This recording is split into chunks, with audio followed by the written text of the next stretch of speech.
வணக்கம் நேயர்களே. இன்றைய நிகழ்ச்சியில் பிரான்ஸ் தேர்தல் நிலவரம் பற்றியும் தேர்தலுக்கு பின்னரான சூழ்நிலை, அத்தோடு பிரான்சின் அரசியல் ரீதியான வரலாற்று பின்னணி போன்ற பல்வேறுபட்ட விடயங்களை அலசி ஆராயலாம் என்று இருக்கின்றோம். அது பற்றி பேசுவதற்காக இன்று நம்முடன் எழுத்தாளரும் செயற்பாட்டாளருமான சிவா சின்னப்படி அவர்கள் பிரான்சில் இருந்து இணைந்திருக்கின்றார். நேரடியாக நான் அவரை நிகழ்ச்சிக்கு வரவேற்றுக் கொள்கின்றேன். வணக்கம் சிவன். வணக்கம் தோழர் நடேசன். நாங்கள் இன்று பிரான்ஸ் தேர்தல் ஒரு பலதரப்பட்ட தளங்களில் பேசுபொருளாகி இருக்கின்றது.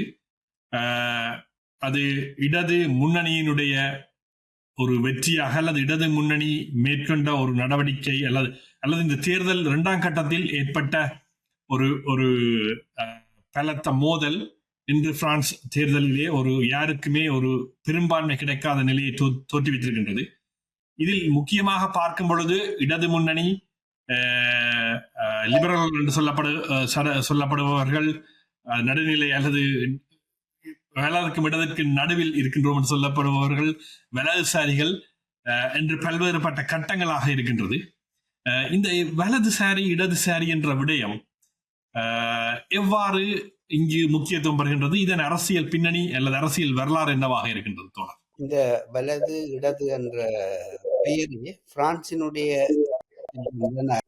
பிரெஞ்சு புரட்சி நடந்து முடிந்த பின்பு, இந்த பிரான்சினுடைய பிரெஞ்சு புரட்சி நடந்து முடிந்தது காலகட்டத்திலும் சரி, அதற்கு முற்பட்ட காலத்திலும் சரி, இறைமை என்றது இறைவனுக்குரியது, அதாவது திருச்சபைக்குரியது.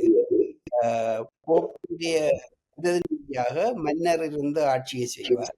மக்கள் அதை பற்றி எல்லாம் கேட்கக்கூடாது என்ற ஒரு நிலைமை இருந்தது. பிரெஞ்சு புரட்சி போப்புக்கு இறைமை என்பது மக்கள், அது குடியரசு அவர்கள் அறிவொளி காலம் என்று காலத்திலே குடியரசு மக்களுக்கான அரசாக இருக்க வேண்டும், இறைவனுடைய ராஜ்யம் என்று சொல்லக்கூடிய அரசு வேண்டாம் என்று சொல்லும்போது, இந்த பிரெஞ்சினுடைய தேசிய சபை ஒன்று அப்போது இருந்தது. அதிலே குழப்பம் இருந்தது. அதாவது திருச்சபையினுடைய எல்லையில்லா அதிகாரத்தை இந்த புரட்சியாளர்கள் எல்லாம் அளிக்கப் போகிறார்கள் என்று மதகுருமாரும், இந்த பேராயர், பிரான்சில் அப்போது இருந்த பேராயர், மதகுருமார்கள், மற்ற நிலப்பிரவுக்கள் எல்லோரும் சேர்ந்து குழப்பம் விளைவித்தார்கள். அப்ப சட்டசபையிலே, அதாவது அரசியல் நிர்ணய சபையிலே பிரச்சனை ஏற்பட்ட பொழுது அவர்கள் உடனே அங்கே அந்த அரசியல் நிர்ணய சபையிலே இதை ஆதரிப்பவர்கள் வலது பக்கமும் எதிர்ப்பவர்கள் இடது பக்கம், அதாவது ஆதரிப்பவர்கள் மன்னராட்சியையும்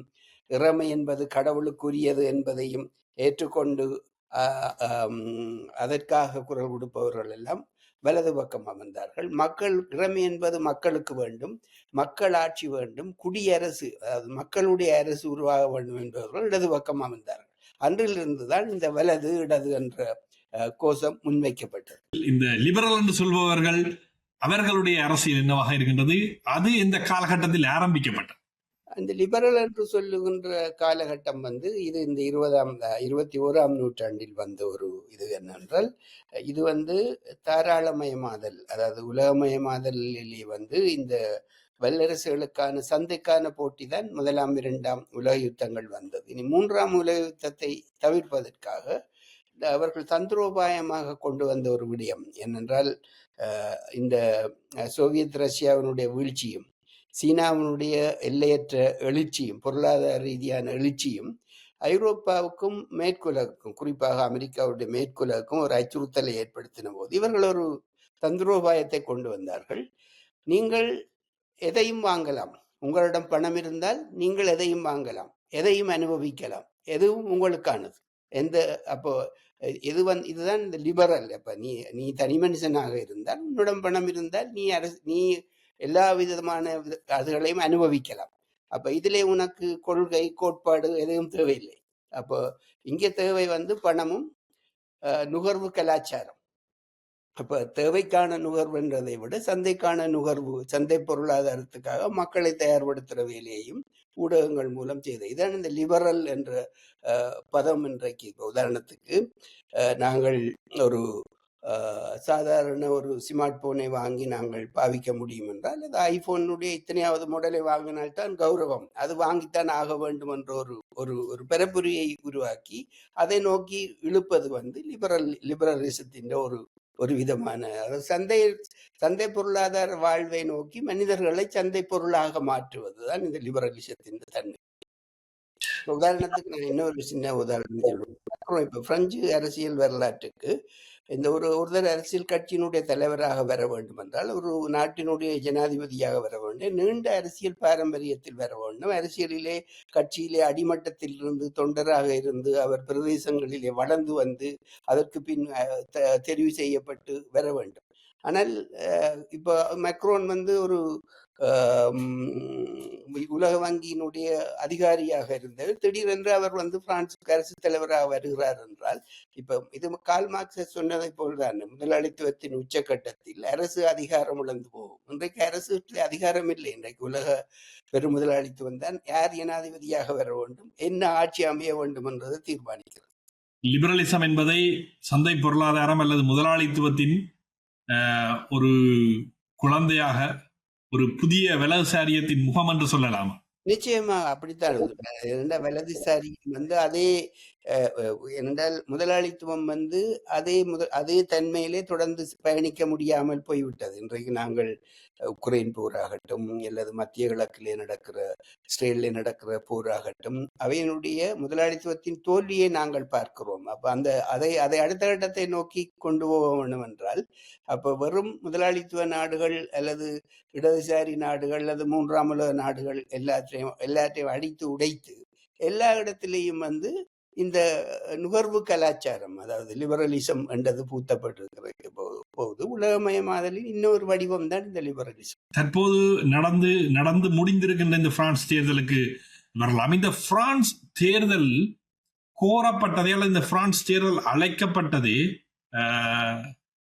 ஒரு அவசரமாக நடத்தப்பட்டது, ஒரு தவறான நேரத்தில் கூறப்பட்டு விட்டது, அழைக்கப்பட்டு விட்டது என்று கூறுகின்றார்கள். முக்கியமாக இந்த ஐரோப்பிய ஒன்றிய தேர்தலில் மேக்ரோன் தலைமை ஒரு பின்னடைவை சந்தித்ததனால் யாரையும் கேட்காமல் இவ்வாறான ஒரு அழைப்பு விடுக்கப்பட்டிருந்ததாக கூறப்படுகின்றது. இதுதான் இவ்வாறான ஒரு மோசமான நிலைமைக்கு காரணம் என்று கூறப்படுகின்றது. உங்களுடைய பார்வையில் இவ்வாறான ஒரு மோசமான நிலைமைக்கு வந்தடைய, யாரும் பெரும்பான்மையாக இல்லாத ஒரு கட்டத்திற்கு வந்தடைய காரணம் என்னவாக இருக்கின்றது தோழர்? இப்ப என்னுடைய தனிப்பட்ட பார்வையிலே நான் நினைக்கிறேன் வந்து இது வந்து முதலாளித்துவத்தின், அதாவது உலக பெருமுதலாளித்துவத்தின் தோல்வி, உக்ரைனிலே அவர்கள் எதிர்பார்த்த அளவுக்கு வெற்றியை பெற முடியவில்லை, ரஷ்யாவை தோற்கடிக்க முடியவில்லை, அந்த போரிலே குளவிக்கூட்டிலே கல்லறிந்த மாதிரி பொருளாதார நெருக்கடிக்குள் சிக்கி தவித்து தேவையில்லாத பொருளாதார சிக்கல்களுக்கு தேவைப்படுத்த பொழுது பிரான்ஸ் வந்து மேக்ரோன் தொடர்ந்து சொல்லி கொண்டிருந்தார், உக்ரைனுக்கு ஆயுதம் வழங்குவோம், உக்ரைனுக்கு நாங்கள் பின்னுக்கு நிற்போம், மற்ற நாடுகள் எல்லாம் பின்னுக்கு நிற்கிற போது இவர் தான் அதில் முன்னணியில் நின்றார். இப்ப இவருக்கு ஒரு தேவை இவருக்கு இல்லை, இவரை இயக்கக்கூடிய உலக பெருமுதலாளிகளுக்கு தேவை இருக்கிறது.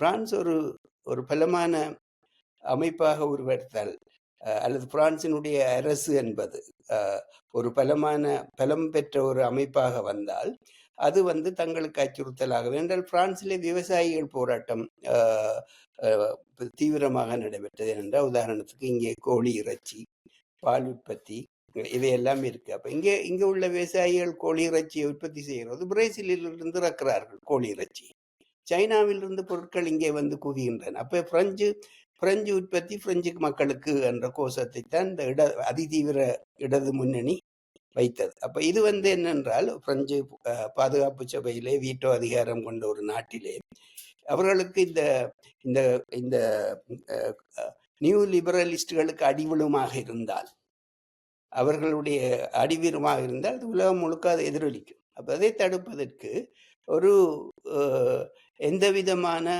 அதிகாரமும் இல்லாத ஒரு குழப்ப நிலையை உருவாக்க வேண்டும் என்பதற்காகத்தான் இந்த தேர்தல் கொண்டு வரப்பட்டது என்று நான் நினைக்கிறேன். இந்த தேர்தல் கொண்டு வரப்பட்ட காலகட்டம், இங்கே அடுத்த ஒரு வாரத்தில் ஒலிம்பிக் போட்டிகள் ஆரம்பமாக இருக்கின்றன. இந்த ஒலிம்பிக் போட்டிகளுக்கான பாதுகாப்பு கெடுபிடிகள் இப்போ இருக்கின்றன என்றால், நீங்கள் லண்டனில் இருக்கிறீர்கள். லண்டன் ஒலிம்பிக் நடந்தபோது பாதுகாப்பு அச்சுறுத்தல்கள் நிறைய இருந்தது. பிரான்சுக்கும் அவ்வாறான அச்சுறுத்தல்கள் இருக்கிறது.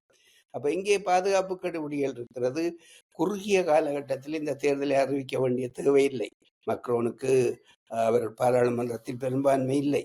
அப்போ அந்த இடது முன்னணி அதிதீவிர பிரான்ஸ் மக்களுக்கே என்ற அந்த இடது முன்னணியினுடைய ஐரோப்பிய வெற்றி, ஐரோப்பிய பாராளுமன்றத்தின் வெற்றி பிரெஞ்சு அரசியலை பாதிக்கும் என்று மக்ரோன் நினைத்து இந்த தேர்தலை கொண்டு வந்திருந்தால் அது ஒரு பெரிய முட்டாள்தனமாக இருக்கும். ஏனென்றால் நான் நினைக்கிறேன் இது அதிஉச்சபட்சமாக பிரான்சினுடைய வலதுசாரிகளுடைய வாக்கு வீதாச்சாரம் 40% மட்டும்தான்.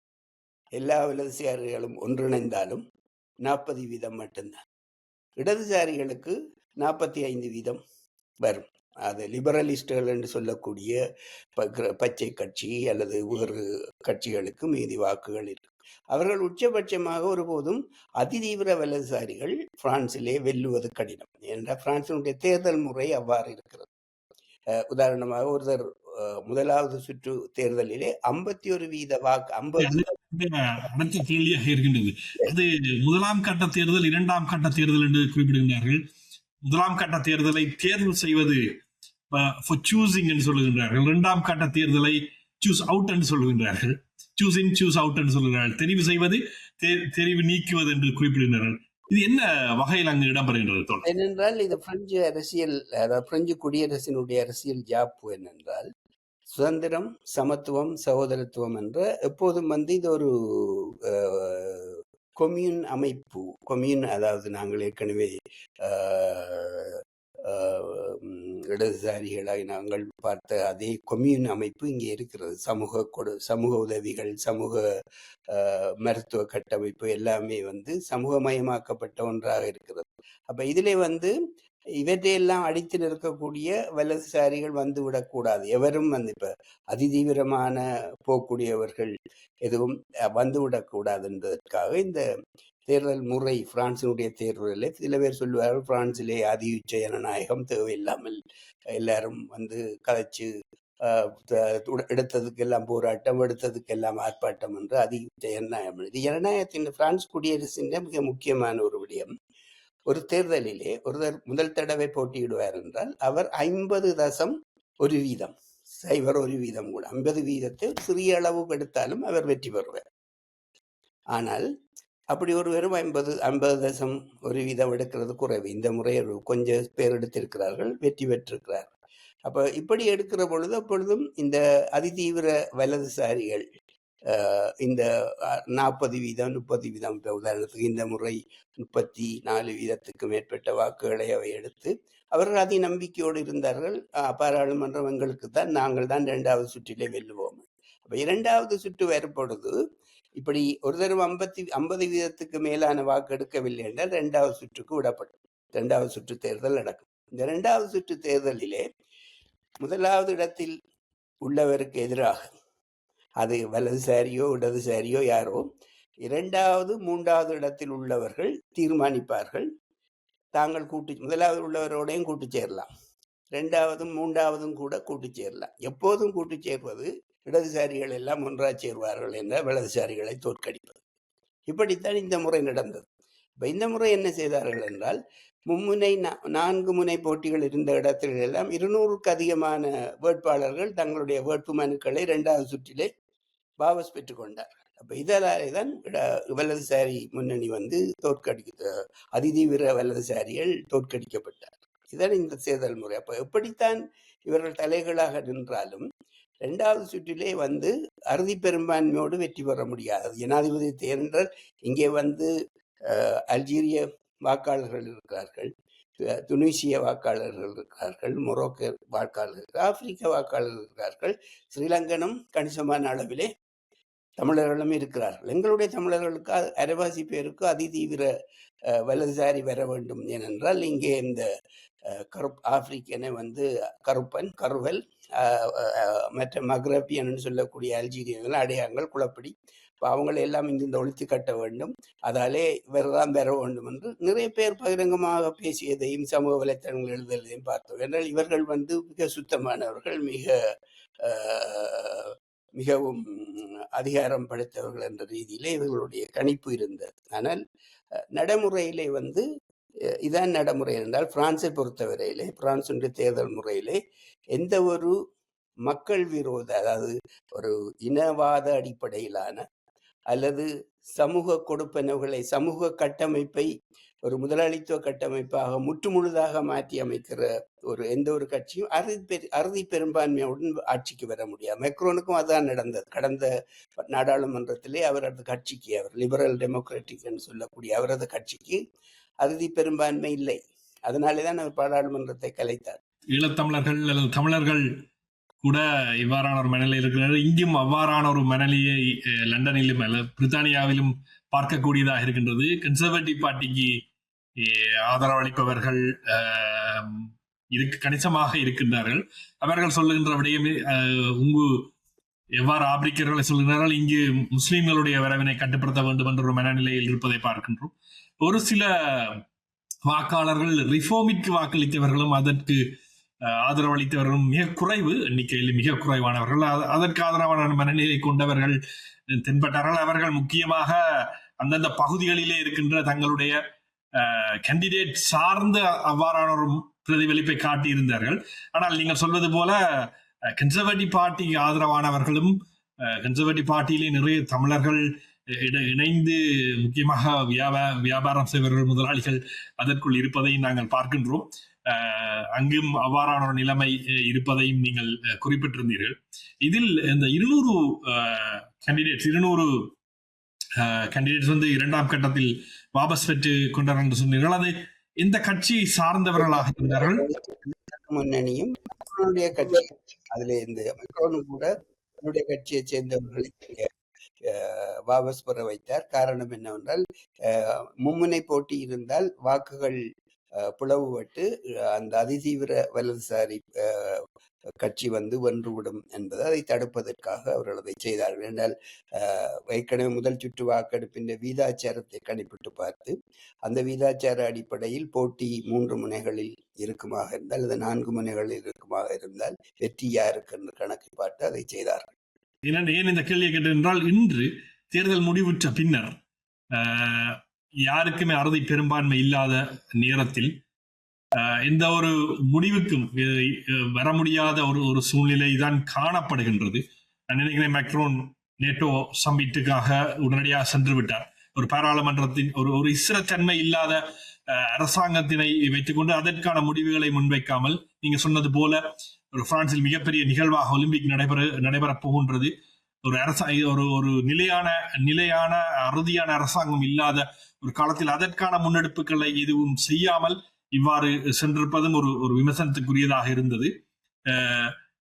தீவிர வலதுசாரிகள் வராமல் தடுக்க வேண்டும் என்று ஒரு புரிந்துணர்வுடன் செயற்பட்ட ஒரு கூட்டணி போல செயற்பட்டவர்கள் ஏன் அரசமைப்பதற்கு ஒரு தயக்கம் காட்டுகின்றார்கள் இடதுசாரிகள் இவ்வாறு முன்னணி பெற்றவுடன்? இதுல வந்து இடதுசாரிகள் முன்னணி பெற்றிருக்கார்கள். இடதுசாரி இன்றைக்கு இந்த நியோ லிபரலிஸ்ட் சொல்லக்கூடிய மெக்ரோனுடைய கட்சியினுடைய இதுல இருப்பவர்கள் அநேகமானவர் இந்த இடதுசாரிகளா இருந்து அதுக்கு போனவர்கள் தான். அதை சொல்றது இடது தீவிரவாத பிரிவினர் என்று கூட சொல்லலாம், அல்லது இடது சந்தர்ப்பவாத பிரிவினர் என்று அவர்கள் அங்கே போனவர்கள். அவர்களுக்கு விருப்பம் இருக்கிறது இடதுசாரி, அதாவது இந்த இடதுசாரி கூட்டணி ஆட்சிக்கு வைத்து அவர்களுக்கு நிபந்தனையுடன் கூடிய ஆதரவை வழங்குவதென்று ஒரு பேச்சுவார்த்தை போய்கொண்டிருக்கிறது.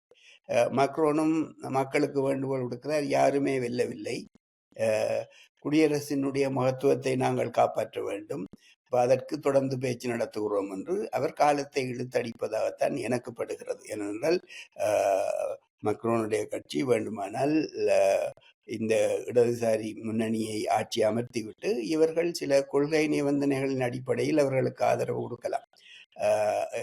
அப்படி அமைத்தாலும் இந்த ஆட்சியை கவிழ்ப்பதற்கான வாய்ப்புகள் மிக குறைவு என்றால் மக்கள் மத்தியிலே ஒரு பெரிய கோபம் இருக்கிறது. இந்த மெக்ரோன் கொண்டு வந்த ஓய்வூதிய மறுசீரமைப்பு திட்டம் 62 வயது ஓய்வூதியம் வேண்டும் என்று இடதுசாரிகள் போராடுவது, இவர் 68 வயது தான் ஓய்வூதிய எல்லை ஆக்கினார். இந்த உக்ரைன் உக்ரைனுக்கு தேவையில்லாமல் போய் அமெரிக்காவினுடைய வாளாக இருந்து உதவி செய்ததன் காரணமாக இன்றைக்கு வாழ்க்கை செலவு ஒரு சராசரி மனிதனால் அல்லது சராசரி குடும்பத்தால் கிட்டத்தட்ட 2500 யூரோவிலிருந்து 3000 யூரோவுக்கு மேல் வருமானம் இல்லாமல் சமாளிக்க முடியாது.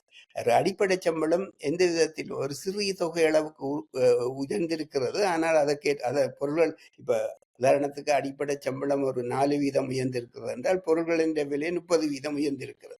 ஒரு சாதாரண பெக்கெட் என்று சொல்லக்கூடிய பான் 50 சென்ட்ஸாக இருந்தது, இன்றைக்கு ஒரு யூரோ 20 சென்ட்ஸாக மாறி இருக்கு. எல்லா பொருட்களும் டபுள் மடங்காக 2 மடங்காக விலை உயர்ந்திருக்கிறது. மக்களுடைய வறுமை என்பது இங்கே அதிகரித்திருக்கிறது. மக்களுடைய கோபம் என்பது இந்த மேக்ரோனுடைய இந்த வலது இந்த என்ன சொல்றது நியோ லிபரலிஸ்டுகளுக்கு மேலே இதன் வலதுசாரிகள் மத்தியிலும் அந்த கோபம் இருக்கிறது. என்றால் விவசாயிகள் அவர்களுடைய உற்பத்தியை சந்தைப்படுத்த முடியாமல் தடுமாறி கொண்டிருக்கிறார்கள். மின்சார கட்டணம் எக்கச்சக்கமாக உயர்ந்திருக்கிறது. எரிவாயு கட்டணம் மக்களுடைய வாழ்க்கை என்பது மிக பெரிய ஒரு இக்கட்டான நிலைமையில இருக்கக்கூடிய நிலைமையில ஒரு ஸ்திரமான ஒரு நிலையான ஆட்சியை கொண்டு வருவது இந்த உதாரணத்துக்கு இந்த நியூ லிபரலிசத்துக்கு எதிரான கொள்கைகள், அதாவது இடதுசாரி முன்னணி வென்றவுடன் அவர் அறிவித்து விட்டார், நாங்கள் உடனடியாக 62 வயதாக ஓய்வூதியத்தை கொண்டு வருவோம். அவர் வென்றவுடன் முதல் அறிவித்தது மெலான்சோன் என்று சொல்லக்கூடிய இடதுசாரி தலைவர், கூட்டு முன்னணியின் தலைவர் அறிவித்தது, நாங்கள் உடனடியாக 62 வயது கொண்டு வருவோம், அடிப்படை சம்பளத்தை கூட்டுவோம், விலைவாசி உயர்வுக்கு எதிராக நடவடிக்கை எடுப்போம். அப்ப இது யாருக்கு உகந்ததாக இல்லை? உலக பெரும் முதலாளிகளுக்கு உகந்ததாக இல்லை. அப்ப அவர்கள் மெக்ரோனை, நான் நினைக்கிறேன் அவர்களுடைய பிடியிலே மெக்ரோன் இதை செய்யறதுக்கு தயாராக இல்லை. இதில் இன்னொரு விடயத்தையும் தொட்டு பார்க்க வேண்டியது, நீங்க சொல்லும் பொழுது அங்கு 62 68 அல்லது 65 மாற்றினார்கள், மாற்றி இருக்கின்றார்கள் ஓய்வூதிய வயதை.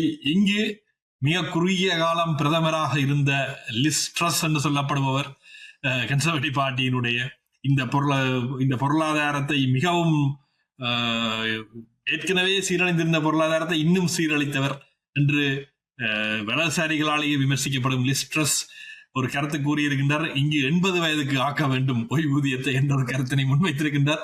மிகப்பெரிய விமர்சனங்களையும் மிகப்பெரிய ஒரு என்ன சொல்வது கோபத்தையும் மக்கள் மத்தியிலே கிளறி விட்டிருக்கின்றது.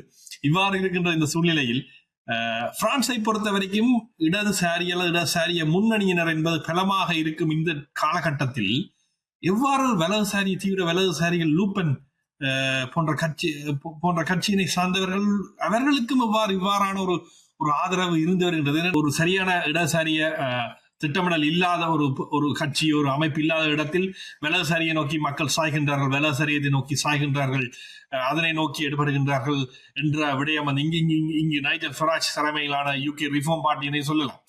அவ்வாறு இருக்கின்றது. ஆனால் அங்கு ஏன் இந்த நிலைமை வருகின்றது? இப்ப இங்கே இந்த பிரச்சனை சொன்னால் இந்த குடியேற்றவாதம், அகதிகள் வருகை என்பது இருக்கு. இந்த அகதிகள் மக்கள் இயல்பான பிரான்சுக்கு நீங்கள் தஞ்சம் கோருனால் அதில் பிரச்சனை இல்லை. நீங்கள் லண்டனில் அரசியல் தஞ்சம் கோருவதற்காக இங்கே கூடாரம் அமைத்து தங்கி இருந்து கொண்டு இங்கு மிக நீங்கள் பாரிஸிலே சில மெட்ரோக்களிலே பார்த்தால் அந்த மெட்ரோ வாசல்லே மக்கள் நுழைய முடியாத அளவுக்கு கூட்டமாக நின்று போதைப் பொருள் வியாபாரம், வேறு பொருட்கள், சிகரெட்டுகள், அது இதன் வியாபாரம் என்று வழிப்பறி என்று நிறைய இந்த கட்டுப்படுத்த முடியாத இந்த அகதிகள் கூட்டம் பிரான்சினுடைய அகதிகள் கொள்கைகளுக்கு ஏற்று பிரான்சிலே அரசியல் தஞ்சம் கோருபவர்கள் அல்ல. அவர்கள் அரசியல் தஞ்சம் கோருபவர்கள் வேறு வழியிலே அரசியல் தஞ்சம் கோரி அந்த தஞ்சம் கோருவதற்கான நடைமுறைகளை பூர்த்தி பண்ணி முகாங்களுக்கும் செல்கிறார்கள். இவர்கள் லண்டன் செல்வதற்காக இங்கே கூடாரம் அமைத்திருக்கிறார்கள். லண்டனுக்கு தான் அவர்களுடைய முழு கனவும் லண்டன் கனவு. இப்போ பிரெஞ்சு மக்களுடைய கோபம் என்னவென்றால், குறிப்பாக வட பிராந்தியம், பிரான்சினுடைய வட பிராந்தியம், அதாவது பிரித்தானியாவுக்கு கப்பல் ஏறக்கூடிய லீல், மற்றது கலே போன்ற பகுதிகள் தான் வலதுசாரி முன்னணிக்கு அதிதீவிரமான ஆதரவு இருக்கிறது. அங்கே அவர்களுடைய தோட்டங்களை நாசம் பண்ணுகிறார்கள். அந்த சோழ பயிர்களை போய் முறித்து அதுகளை நாசம் பண்ணி, அது மாதிரி திருட்டு, பேந்து வன்முறைகள், இவ்வாறான நிலைமைகள் மக்களை கோபத்துக்குள்ளாக்குறன். மற்றது ஏற்கனவே மக்ரோனுடைய அரசாங்கத்தினுடைய நடவடிக்கைகள் பிரெஞ்சு மக்களை வறுமை கோட்டுக்குள்ளே தள்ளுகிறது. வறுமை கோட்டுக்குள்ளே தள்ளுகிற பொழுது எப்போதும் ஒரு அந்த லும்பன், அதாவது இடைத்தட்டு வர்க்கம் என்று நாங்கள் சொல்லக்கூடிய மக்கள் எந்த பக்கமும் ஊசலாடக்கூடியவர்கள். அப்ப அவர்களுக்கு இனவாத கருத்துக்கள் பூத்தப்படுகிற பொழுது, இல்லை இந்த வெளிநாட்டு குடியேறிகள் பல்லாயிரக்கணக்காலே பிரான்சிலே குவிவதால்தான் இந்த நிலைமை ஏற்படுகிறது, இவர்களை திருப்பி அனுப்ப வேண்டும், இவர்களை கட்டுப்படுத்த வேண்டும், பிரான்சியருக்கே பிரெஞ்சு பொருட்களைத்தான் வாங்க வேண்டும் என்ற அந்த இது போன்று மக்களுடைய இயல்பான கோபத்திலே மக்களுடைய ஒரு சாரார் அதிலே எடுபட்டு போவதும் உண்டு. மற்றது இன்னொரு விஷயம் என்னென்றால், பிரான்சினுடைய மரபு வழி இடதுசாரி கட்சி, அதாவது கம்யூனிஸ்ட் கட்சி எல்லாம் செயலிழந்து விட்டது. அப்ப இன்றைய இளைய தலைமுறை, இன்றைக்கு பிரான்சிலே ஒரு இளைய தலைமுறைக்கு ஒரு வரலாறு இருக்கிறது. 66ஆம் ஆண்டு நந்தேர் பல்கலைக்கழகத்திலே எழும்பிய மாணவர் போராட்டம் தான் உலகம் முழுக்க பரவி, சீனாவிலே இருந்த கலாச்சார புரட்சி வரையிலே உலகம் முழுக்க நடந்த அந்த மாணவர் போராட்டம்.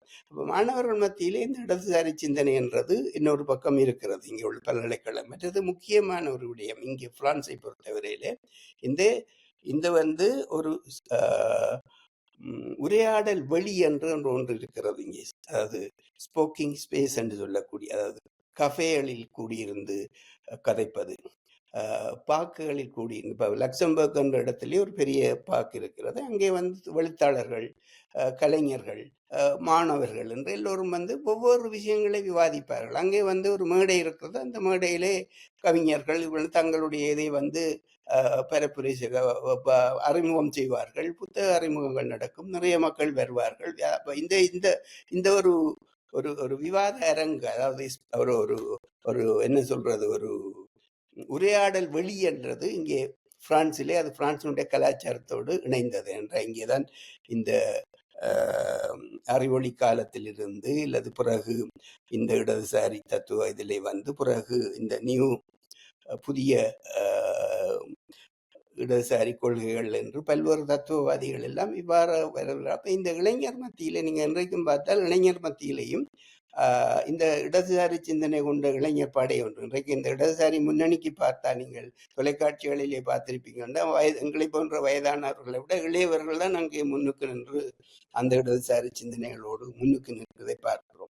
இன்னொரு பக்கத்திலே இன்னொரு குறிப்பிட்ட பக்கம் இந்த சமூக வலைத்தளங்கள் அல்லது முதலாளித்துவ இந்த எல்லாம், அதாவது பணம் இருந்தால் எல்லாம் வாங்கலாம், எல்லாம் உங்களுக்கே, பணம் உள்ளவன் தான் வாழலாம், பணம் தான் குறி என்று சொல்லிக்கூடிய நியூ லிபரலிசத்தில் ஈடுபடுபவர்கள் வலதுசாரிகளாகவும், இல்லை மக்களுக்கான இங்கே இந்த உரையாடல் வழி வேண்டும், சமூக கட்டமைப்பு பாதுகாக்க வேண்டும், இந்த கொம்யூன் அமைப்பு முதலாக போன வருஷம்தான் பிரான்சிலே கருக்கலைப்பு சட்டம் முதலாக உலகத்திலே படுத்தப்பட்ட, இதெல்லாம் இந்த இடதுசாரிகளுடைய போராட்டம்.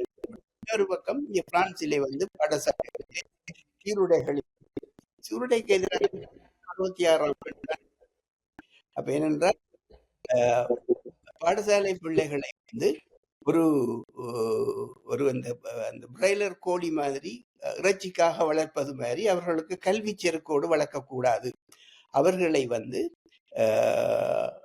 அவர்களுடைய அறிவு கல்வி என்பது அவர்களுடைய அறியாமையை போக்குவதாக இருக்க வேண்டும் என்பதை செருக்கை உண்டாக்கக்கூடாது. இப்ப இங்கே கல்வி முறை பிரான்சிலே எப்படி என்றால் 10லிருந்து முதலாவது வகுப்பு 10 கடைசி வகுப்பு 0 போகும். அதாவது கல்வி கற்க அவர்களுடைய அறியாமை கீழ் நோக்கி இல்லாமல் போகும். இங்கே எவரும் தங்களுடைய பெயருக்கு பின்னால் பட்டங்களை போட முடியாது. அப்ப இந்த முறைகள் இது பிரெஞ்சு புரட்சியிலிருந்து இன்றைக்கு வரையிலே அதன் தொடர்ச்சியாக மாற்ற முடியாமல் இருக்கக்கூடிய. இப்ப இங்கே இருக்கக்கூடிய எங்களுடைய ஆட்கள் தமிழ் பாடசாலைகள் நடத்துகிறார்கள். அவர்கள் யூனிஃபார்ம் எடுத்து டை கட்டித்தான் அவர்கள் பாடசாலை நிகழ்வுகளை செய்வார்கள். ஆனால் இங்கே இந்த இந்த இதில் இன்னொரு பக்கம் இந்த அதிதீவிர வலதுசாரிகளும் சரி, இந்த மக்ரோன் அரசாங்கத்தில் இருக்கக்கூடிய வலது போக்கூடியவர்களும் சீருடைகளை கொண்டு வரப்போவதாக அறிவித்திருந்தார்கள் 2026 பாடசாலைகளில் செய்யப்ப. இதுக்கு எதிரான ஒரு இளைஞர்களுடைய கோபமும் இளம் தலைமுறையோட கோபமும் இந்த வலதுசாரி கூட்டணி வெல்வதற்கு ஒரு காரணமாக இருந்தது. இதில் 2 விடயங்கள் பார்க்க வேண்டியிருக்கின்றது. மிக விரைவாக நாங்கள் பார்க்கணும். ஒன்று முக்கியமானது, இந்த லூப்பன் கட்சி இதனுடைய வரலாறு என்ன என்றால் இவற்றை பற்றியும் அதிகமாக பேசப்படுகின்றது. என்று ஒரு பெருமளவான ஒரு வாக்குகளை அல்லது ஆசனங்களை அவர்கள் இப்போதுதான் பெற்றிருக்கிறார்கள் சொல்லப்படுகின்றது. இதன் உண்மைத்தன்மை எவ்வாறு இருக்கின்றது? இப்போதுதான் அவர்களுக்கு கிடைத்திருக்கிறது. முதல் தொடக்கத்திலே அவர்கள் 2-3 ஆசனங்கள், அதாவது இப்ப இருக்கக்கூடிய மெரின் லூப்பனுடைய தந்தை ஜான் மேரி லூப்பன் தான் இந்த கட்சியை ஆரம்பித்தார். அப்ப அவருடைய முழு பிரெஞ்சு மக்களுக்குரியது. பிரான்சிலே இந்த வெளிநாட்டு குடியேற்றவாசிகளுக்கு எதிரான கொள்கைகளையும் அவர் ஒரு பெரிய முதலாளி. அவர்கள் தொழிற்சாலைகள் இருக்கிறது. அப்ப அந்த இதிலே என்னவென்றால் அதனுடைய வளர்ச்சி இந்த அதாவது உதாரணத்துக்கு மித்ரோன் என்று சொல்லக்கூடிய சோசியலிச கட்சியினுடைய ஆட்சி இருந்தபோது அவர் வளர முடியவில்லை. சிராக் வலதுசாரியை சேர்ந்தவராக இருந்தாலும் அவரிடம் ஒரு இடதுசாரி தன்மை இருந்து அவர் இருந்த போதும் அவரால் வளர முடியவில்லை. ஆனால் இன்றைக்கு சார்க்கோசி என்ற இங்கே ஜனாதிபதியாக வந்தாரோ அப்போ அந்த கட்சி வளர ஆரம்பித்தது. இப்ப இதிலே நாங்கள் இன்னொரு உதாரணத்தை சொல்லலாம். எங்களுடைய இந்தியாவிலே கருணாநிதி ஜெயலலிதாவோ, ஜெயலலிதா ஒன்றும் செய்வதில்லை, ஆனால் கருணாநிதி கத்தினால் உடனே அதற்காக ஜெயலலிதா ஏதாவது செய்வார். அப்போ ஜெயலலிதா எதிர்கட்சியாக இருந்த ஏதாவது சொன்னா கருணாநிதி. அதே போலத்தான் இங்கே இந்த இடதுசாரி இந்த வலதுசாரிகளுடைய செயல்பாடுகளில் உள்ள அதிருப்தியும் இந்த வலது தீவிரவாதத்தை வளர்ப்பதற்கு உதவியா. அவருடைய வளர்ச்சி என்பது இது இன்னொரு பக்கம் நாங்கள் இன்றைக்கு ஒரு 10 வருட காலத்துக்கு இந்த இமிகிரேஷன் என்று சொல்லக்கூடிய குடியேற்றவாத பிரச்சனை பிரான்சிலும் இருக்க போகிறது, லண்டனிலும் இருக்க போகிறது, இத்தாலியிலும் இருக்க போகிறது. இது ஏனென்றால் இது ஒரு பெரிய பிரச்சனையாகத்தான் இருக்கிறது. ஏனென்றால் இந்த இப்ப லண்டனில் என்ன சிஸ்டம் எனக்கு தெரியாது, என்ன நடைமுறை. ஆனால் பிரான்சிலே இங்குள்ள குடியேற்றவாசிகளுக்கு கூட அவர் ஆதி அந்தஸ்து கேட்காவிட்டாலும் கூட அவருக்கான மருத்துவ உதவிகள் இருக்கிறது. அவர்களுக்கான பதிவிட உதவிகள் இங்கே கொடுக்கப்பட்டது. தேவையில்லாத அளவுக்கு கடன் சுமை இந்த மருத்துவ காப்பீட்டு நிறுவனங்கள் கடன் சுமையில் சிக்கி இருக்கின்றன. இதுகளும் இங்கே ஒரு பெரிய இந்த வலதுசாரி அதிதீவிர வலதுசாரிகள் வளர்வதற்கு ஒரு காரணமாக இருக்கிறது. அப்ப இதுதான் இந்த வளர்ச்சியினுடைய காரணம். படிப்படியாக அவர் வளர்ப்பவர். நாங்கள் இன்னும் ஒன்றை மறக்கக்கூடாது. இப்ப இந்த ஒன்று இந்த இந்த இந்த இந்த நியூ லிபரலிசம், அது அன்றைக்கு உலகமயமாத நவீன தாராளவாதம் இன்னொரு பக்கத்திலே உலகம் முழுக்க அதிதீவிர வலதுசாரிகளை வளர்த்து விடுகிறது. அது ஜெர்மனி ஆகட்டும், லண்டன் ஆகட்டும், உலகம் முழுக்க இது நடந்து கொண்டுதான் இருக்கிறது. ஆனால் நான் என்னுடைய கணிப்பின்படி அவர்களுடைய வளர்ச்சி ஒரு குறிப்பிட்ட வீதத்துக்கு மேல் தாண்டாது என்று நான் நினைக்கிறேன். முழுக்க இன்னொரு ஹிட்லர் போன்ற ஒரு ஆட்சியோ இல்லை இன்னொரு முழுக்க இனவாதமான ஆட்சியோ இன்றைக்கு உலகத்தில் வருவதற்கு முழுமையான சாத்தியக்கூறுகள் குறைவு. ஏனென்றால் நாங்கள் இன்றைக்கு இஸ்ரேலிலே பார்க்கிறோம். இஸ்ரேலிலே முழுக்க மத அடிப்படைவாத ஒரு ஆட்சி மத்திய கிழக்கினுடைய இளமைகளை எவ்வாறு சீரழிக்கிறது. ஆனால் ஐரோப்பாவில் இருக்கக்கூடிய இந்த அறிவு சிந்தனை மையங்கள் இதற்கு முழுமையாக விட்டு கொடுக்கும் என்று நான் நினைக்கவில்லை. பிரான்ஸ் தேர்தல் சொல்ல போனால் கிட்டத்தட்ட இலங்கையில் 2003 காலகட்டங்களில் ஒப்பந்தம் கைச்சாத்திடப்பட முன்னர் என்ன நிலைமை உருவாகி இருந்ததோ, சந்திரிகா குமாரதுங்க ஜனாதிபதியாக இருந்தார், பாராளுமன்றம் ரணிலிடம் இருந்தது.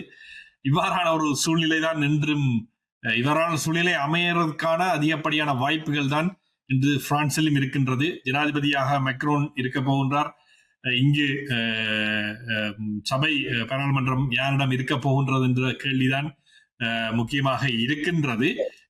ஆனால் பெரும்பான்மையான வாக்குகளை இடதுசாரி முன்னணி தான் பெற்றிருக்கின்ற நீங்கள் கூறுகின்றீர்கள். இது எங்களுடைய இறுதிக்கட்ட கருத்தான எடுத்துக்கொள்கின்றேன். இன்று என்ன நடைபெற்றிருக்கின்றது என்ற விடயங்களை நாங்கள் பார்த்திருக்கின்றோம். இது எங்கு போய் முடிய போகின்றது, எவ்வாறான சூழ்நிலை அமைய போகின்றது? இப்ப இலங்கையோட ஒப்படைக்குள்ள பிரான்சினுடைய அரசியலமைப்பு சட்டத்தை வைத்துதான் ஸ்ரீலங்காவினுடைய அரசியலமைப்பு சட்டம், ஜனாதிபதி முறை, நாடாளுமன்றம். இங்கே நாடாளுமன்றத்துக்கு ஒரு சிறப்புரிமை இருக்கிறது, ஜனாதிபதிக்கு சிறப்பு சட்டங்கள் சிலது இருக்கிறது. அவர் நாடாளுமன்றம் செயலிழந்து போனால் அந்த சிறப்புரிமை சட்டங்களின் அடிப்படையில் அரசாங்கத்தை நடத்தலாம், அந்த சட்டங்களை இதண்டலாம். ஆனால் இந்த ஜனாதிபதியினுடைய இந்த சட்டத்துக்கும் மேலாக கொன்சை கான்ஸ்டிடியூஷன், அதாவது அரசியலமைப்பு நீதிமன்றம் அதிகாரம் பெற்றதாக இருக்கிறது. அப்ப அது இப்ப அரசியலமைப்பு நீதிமன்றம் இதுவரை எந்த தலையீடும் செய்யவில்லை, அது பார்த்து கொண்டிருக்கிறது.